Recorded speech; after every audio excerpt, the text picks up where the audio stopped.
Materinya sederhana.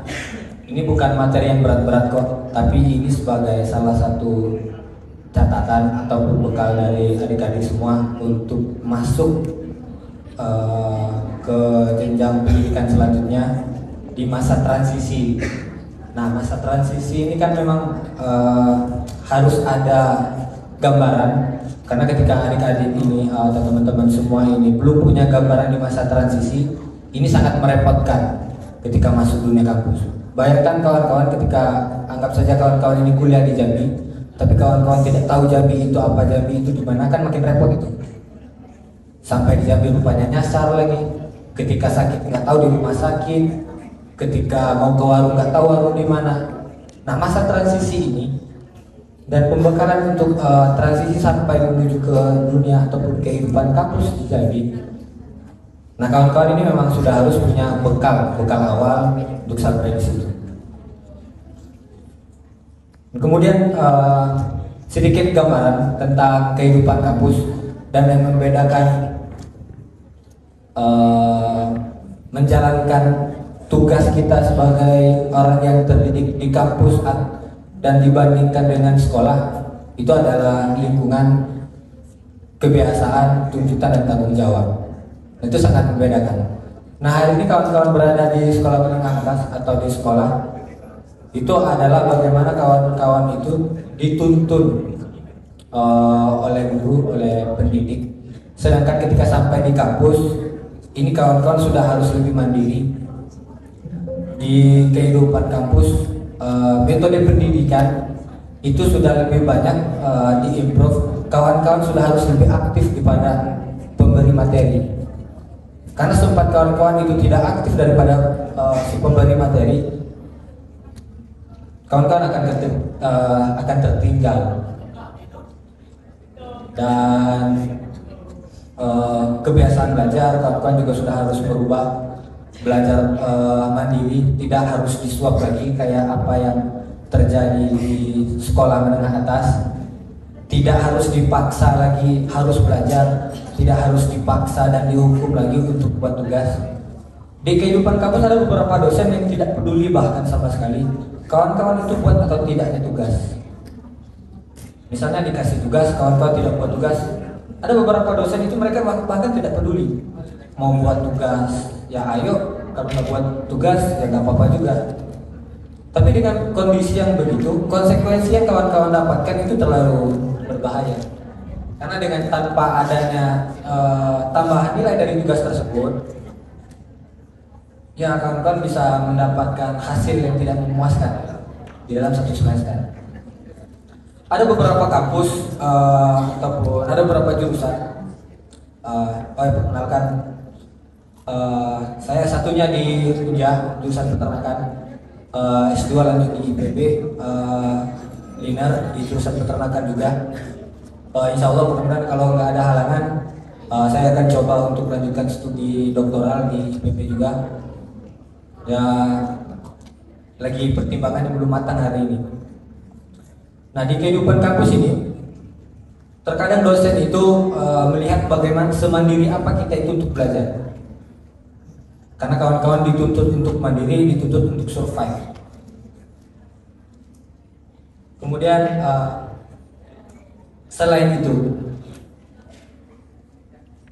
kawan-kawan dituntut untuk mampu beradaptasi.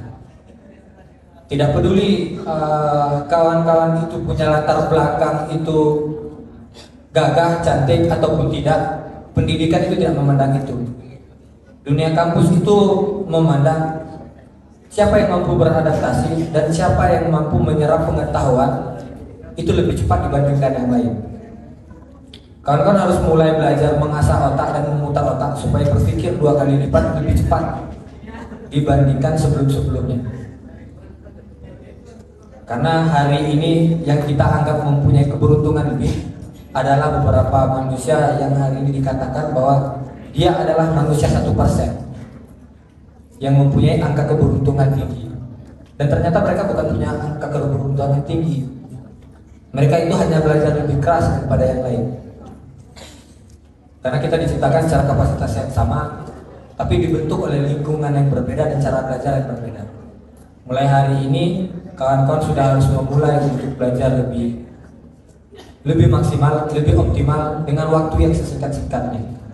Karena nanti di perguruan tinggi kawan-kawan akan bertemu dengan kondisi belajar dengan waktu yang singkat dan harus mempelajari hal yang banyak untuk mendapatkan nilai yang memuaskan.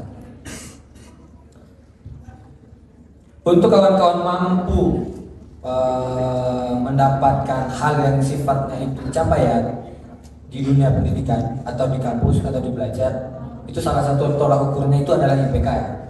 Meskipun IPK itu bukanlah segala sesuatu yang menentukan persoalan kehidupan kita di masa depan, tapi evaluasi belajar, apa yang kita pelajari dan apa yang kita ketahui itu ditentukan oleh IPK. Tapi sekali lagi saya tekankan bahwa IPK itu bukan menentukan masa depan seseorang. Itu hanya angka evaluasi selama kita belajar dalam satu semester.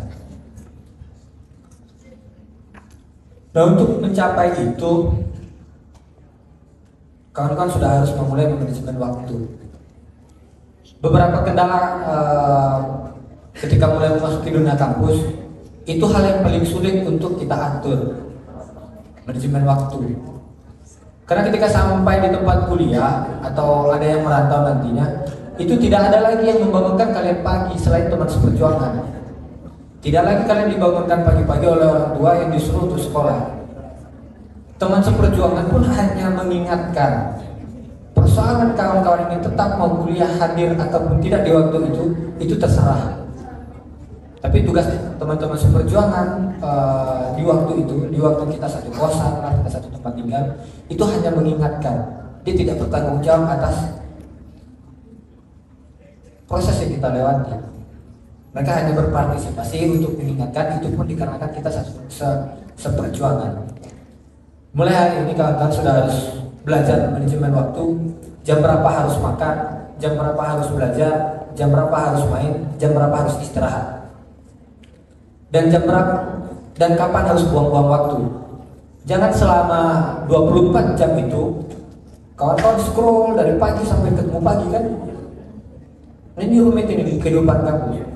Apalagi hari ini kawan-kawan dikenal dengan adalah generasi Gen Z ya. Hari ini Gen Z ya. Hari ini Gen Z. Jangan sampai Gen Z ini dipandang sebagai kaum mendang-mending.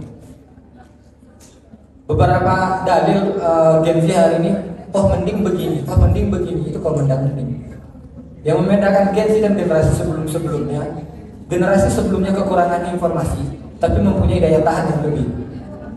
Sedangkan Gen Z kelebihan informasi dan kekurangan daya tahan.